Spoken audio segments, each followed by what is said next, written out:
வணக்கம் வணக்கம். பஞ்சமகா யோகங்கள்ல வந்து சூரியனையும் சந்திரனையும் ராகு கேதுவையும் விட்டணும். மீதி 5 கிரகங்கள் ஆட்சியோ உச்சமோ பெற்றிருந்தா அது வந்து பஞ்சமகா புருஷ யோகங்கள். செவ்வாய் கிரகம் ஆட்சியோ உச்சமோ பெற்றிருந்தா அது வந்து ரிஷக யோகம்னு சொல்றோம். அதுக்கப்புறம் புதன் வந்து ஆட்சியோ உச்சமோ பெற்றிருந்தா வந்து பத்திர யோகம்னு சொல்றோம். அதுக்கப்புறம் குரு வந்து ஆட்சியோ உச்சமோ பெற்றிருந்தா வந்து ஹம்ச யோகம்னு சொல்றோம்.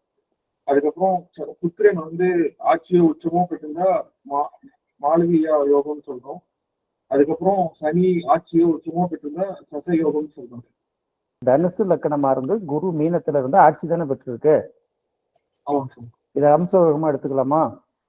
எடுத்துக்க கூடாது. ஏன்? இன்னும் உபயராசியில் வந்து அது முதல் பஞ்சமகா புருஷ யோகங்கள்ங்கிறது சூரியன் சந்திரன் ராகு கேது தவிர எந்த கிரகங்கள் ஆட்சி உச்சம் பெற்றாலும் அது வந்து பஞ்சமகா புருஷ யோகங்கள் அப்படின்னு எடுத்துக்கலாம்பாங்க. சில நூல்கள்ல பாத்தீங்கன்னா கேந்திரங்கள்ல இருந்தாலும் அது ஆட்சி உச்சம் பெற்றலாம், அதாவது அந்த யோகங்கள் உண்டு அப்படின்னு சொல்றாங்க. உண்மையிலே பஞ்சமகா புருஷ யோகம் அப்படிங்கிறது வந்து சூரியன் சந்திரன் ராகு கேது தவிர மற்ற கிரகங்கள் ஆட்சியோ அல்லது உச்சமோ பெற்று இருப்பது பஞ்சமகா புருஷ யோகங்கள் அப்படின்னு எடுக்கிறோம். செவ்வாய் வந்து ஆட்சியோ அல்லது உச்சமோ பெற்றிருந்தால் ருஷக யோகம். இது வந்து செவ்வாய் 4ஆம் இடத்துல இருந்து ஆட்சியோ உச்சமோ பெற்றிருந்தா இது வேலை பார்க்காதுங்கிறது முதல்ல தெரிஞ்சுக்கணும். அடுத்தது புதன் வந்து ஆட்சியோ உச்சமோ பெற்றிருந்தால் அது வந்து நம்ம என்ன நினைக்கிறோம், பத்திர யோகம்னு சொல்றோம். இதே புதன் வந்து மிதுன லக்கணத்துக்கோ கன்னி லக்கணத்துக்கோ இருந்து ஆட்சி உச்சம் பெற்றிருந்தால் அந்த வந்து இந்த இடத்துல அது வந்து பஞ்சமகா புருஷ யோகம் பலன் தராதுங்கிறத சொல்றோம். அதே மாதிரி புதனுக்கு அப்புறம் குரு வந்து ஆட்சி பெற்றிருக்குன்னு வச்சுக்கோங்களேன்.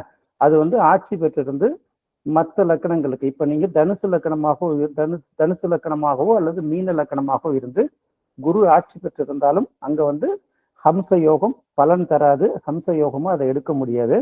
அதுக்கப்புறம் சுக்கிரன் வந்து ஆட்சி அல்லது உச்சம் பெற்றிருந்தால் மாளவிகா யோகம் சொல்றோம். சுக்கிரன் 7ஆம் இடத்துல ஆட்சி உச்சம் பெற்றிருந்ததுன்னா அந்த இடத்துல மாளவிகா யோகம் வேலை பார்க்காது, அது நெகட்டிவா வேலை பார்க்கும்னு சொல்லிட்டோம். அதுக்கப்புறம் சனி வந்து ஆட்சி உச்சம் பெற்றிருந்தாலே அது வந்து சசயோகம்னு சொல்றோம். அதே சமயத்துல சனி ஆட்சி உச்சம் பெற்றிருந்தா அது என்ன சொல்றோம், அது கர்மதோஷமாகவும் இந்த இடத்துல கர்மயோகமாகவும் எடுக்க வேண்டிய ஒரு சூழ்நிலை வருங்கிறத நீங்க தெளிவா தெரிஞ்சுக்கணும். ஓகேவா? கரணம் அப்படின்னு ஒண்ணு இருக்கு இல்லையா, நட்சத்திரத்தை பார்த்துருக்கோம். நட்சத்திரத்தோட இன்னும் ஃபுல் டீட்டெயில் நம்ம வரல. கரணம் அப்படின்னு ஒண்ணு எடுக்கிறோம். ஃபர்ஸ்ட் என்னது? பவம் சார். பவம் அப்படிங்கிறது என்னன்னா சிங்கம் அப்படின்னு சொல்லுவாங்க. அதாவது எப்படி நம்ம திதி எடுத்தோமோ திதியில பாதி வந்து கரணம். இந்த கரணம்ங்கிறது கர்ணம் தப்பினால் மரணம்னா அந்த கரணம் இல்லை, இந்த திதியில பாதி கரணம், அவ்வளவுதான். இந்த திதி எந்த அளவுக்கு நீங்க இந்த முக்கியத்துவம் என்னென்ன விஷயம்னு பார்த்துட்டோம் இல்லையா. இப்ப கரணம் அப்படின்னு வரும்போது பாத்தீங்கன்னா ஒரு விலங்கு அல்லது ஒரு பறவை ஏதோ ஒரு உயிரினத்தை பத்தி இங்க சொல்லிட்டே வருவாங்க. அந்த விலங்குக்குரிய தன்மை, அந்த விலங்குக்குரிய தொழில் ரீதியை அதை பலப்படுத்தினா நல்லா வரும் அப்படிங்கிறது ஒரு பொதுவான கான்செப்ட், அவ்வளவுதான். ஒரு ஊர்ல வந்து இருக்கிறவங்க விவசாயின்னா எல்லாருமே விவசாயி ஆயிட மாட்டாங்கல்ல, எல்லாருமே தொழிலதிபர் ஆயிட மாட்டாங்கல்ல. அதுலயும் வந்து டாப் லெவல்ல போறவங்க இருப்பாங்க, தொழில் மாறி போறவங்க இருப்பாங்கல்ல. பட் அந்த தன்மை இருக்கும். சிங்கம் அப்படிங்கிறது என்ன சொல்றோம், நம்ம காட்டுக்கே ராஜா அப்படின்னு சொல்றோம். அது வந்து நம்ம கிட்ட சொன்னதான் நான் தான் காட்டுக்கு ராஜான்ட்டு அப்படின்லாம் சொல்றது இல்லை. சிங்கம்ங்கிறது அதோட கர்ஜனை, அதோட இது அதெல்லாம் பார்க்கும்போது மற்ற மிருகங்கள்லாம் அதை கண்டு பயப்படுது இல்லையா. ஸோ அதனால அதுக்கு ஒரு லீடர்ஷிப் குவாலிட்டியா நம்ம வந்து அது ஒரு அடையாளமா வச்சிருக்கோம், அவ்வளவுதான். ஸோ இப்போ நிறைய பேர் வந்து இப்போ பவகர்ணம்னா நம்ம வந்து சிங்கத்தை வளர்க்க முடியுமா, வீட்டில் கொண்டு வந்து வளர்க்க முடியாது. சிங்கத்தை வளர்க்கறதுனால நம்ம டெவலப் ஆயிரோம்னா அதுவும் கிடையாது. ஓகே, ஏதாவது சிங்கத்தை வந்து நடிகர்கள்லாம் போய் தத்து எடுத்துக்கிறாங்கல்ல, உடனே இதை பவகர்ணம் இந்த ஜோசியர் சொன்னாரு அதனால தத்து எடுத்தாங்க, அவங்க பெரிய ஆளா போயிட்டாங்க அப்படின்னா அதெல்லாம் அதுக்கு சம்பந்தமே கிடையாது. அதாவது அதுக்கான குவாலிட்டியை நீங்க அனலைஸ் பண்ணும். பவம்னா சிங்கம் இல்லையா, சிங்கம்னாலே முதல்ல சூரியன் வந்துடும். சிம்ம ராசிக்குரிய கிரகம் சூரியன் தானே, மலைகளை குறிக்கக்கூடிய கிரகமும் சூரியன் தானே. அப்ப அதை பலப்படுத்தணும் அப்படின்னா என்னன்னு பாத்தீங்கன்னா சூரியனுக்குரிய தன்மைகள், லீடர்ஷிப் குவாலிட்டியை நீங்க வளர்த்துக்கணும். நீங்க முதல்ல வந்து மற்றவர்களுக்கு வயிறு நிரம்ப சாப்பாடு போட்டீங்கன்னாலே உங்களுக்கு பவக்கரணம். அதாவது இதை மட்டுமே வச்சு ஜாதகத்தை எல்லாம் கெட்டு போயிருக்கு, 1 5 9 கெட்டு போயிருக்கு, 10 கெட்டு போயிருக்கு, 8 போயிருக்குன்னா வெறும் கர்ணத்தை டெவலப் பண்ண முடியுமா? அது ஒரு பார்ட். அதனால நீங்க பவகர்ணம், அதனால நான் வந்து சிங்கத்துக்கு தத்து எடுத்துக்கிட்டேன், சிங்கத்துக்கு வந்து நான் வந்து இது பண்றேன், சிங்கம் மாதிரி அதெல்லாம் வந்து வரவே வராது. அது வந்து லீடர்ஷிப் குவாலிட்டியை உங்களுக்கு வளர்த்துக்கும் போது அது உங்களுக்கு ஒரு திறமையை மேம்படுத்துறதுக்கும் நீங்க அடுத்த கட்டத்தை நோக்கி போறதுக்கும் ஒரு ஹெல்ப் பண்ணும். இதுதான் பவகர்ணம். என்கிட்ட ஒருத்தர் பவகர்ணத்தை பத்தி ரொம்ப அழகா ரொம்ப நேரம் பேசிட்டு இருந்தார். பவகர்ணம் அப்படிங்கிறத பாத்தீங்கன்னா சிங்கம் சார், இந்த பவகர்ணம் வந்து சிங்கம் மாதிரி வேலை செய்யும் சொல்லிட்டு ஒரு 10-15 அரசியல் தலைவர்கள் சொல்லிட்டு அவங்க எல்லாம் பவகர்ணம் தான், சிங்கத்துக்கு இப்படி பண்ணும் அப்படி பண்ணும், அது எப்படி வேட்டையாடும், கடைசியா வந்து ஆண் சிங்கம் ஓங்கி அடிக்கும், எல்லாத்தையும் சொல்லிட்டே வந்தாரு. நான் என்ன சொன்னேன், சார் எல்லாமே கரெக்டு, சிங்கம் என்ன பண்ணும் அப்படின்னு கேட்டீங்கன்னா, அந்த குழுவுல இருக்கக்கூடிய எந்த பெண் சிங்கமாவது வேற அந்த குழுவுல இருக்கக்கூடிய சிங்கம் வந்து ஒரு ஆண்குட்டியை ஈன்றதுன்னா அதை வந்து சின்ன சின்ன ஆண்குட்டியெல்லாம் கடிச்சு அந்த ஆண் சிங்கங்கிறது கடிச்சு கொதறி கொண்டு போடும்.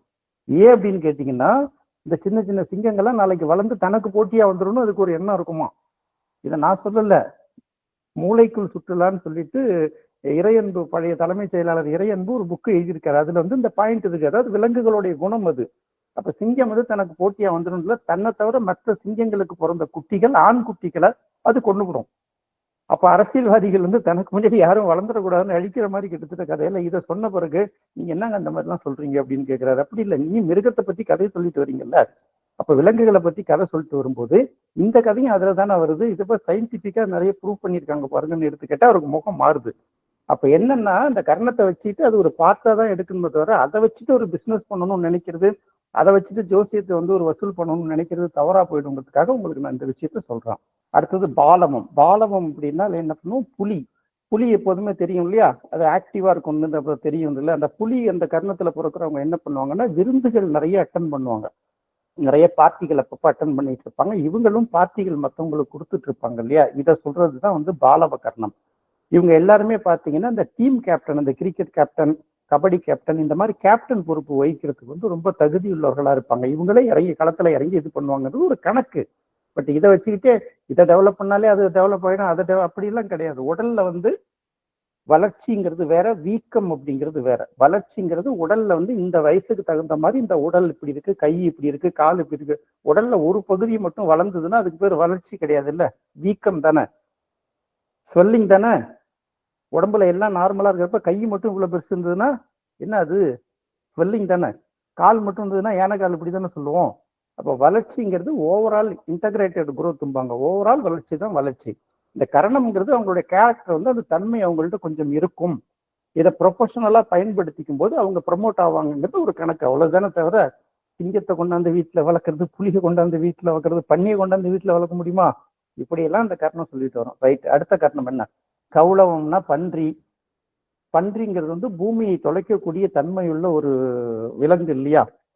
அதனால தோண்டி தோண்டி அது வந்து இந்த கோரை கிழங்கு இருக்கு பார்த்தீங்கன்னா, இந்த கோரை அதாவது கிழங்குகள் அதிகமா சாப்பிட்றது தான், கோரை கிழங்கு அதிகமா சாப்பிட்றதுனால தான் அது உடம்பு ரொம்ப ஆரோக்கியம், அந்த கறி சாப்பிட்றவங்க ரொம்ப ஆரோக்கியமா இருக்காங்கன்னு சொல்றது. ஒன்றும் இல்லை, வந்து வராக அவதாரம் எடுக்கும்போது பெருமாள் பூமியை தோண்டிட்டு போனார் அப்படின்னு சொல்றாங்க இல்லையா.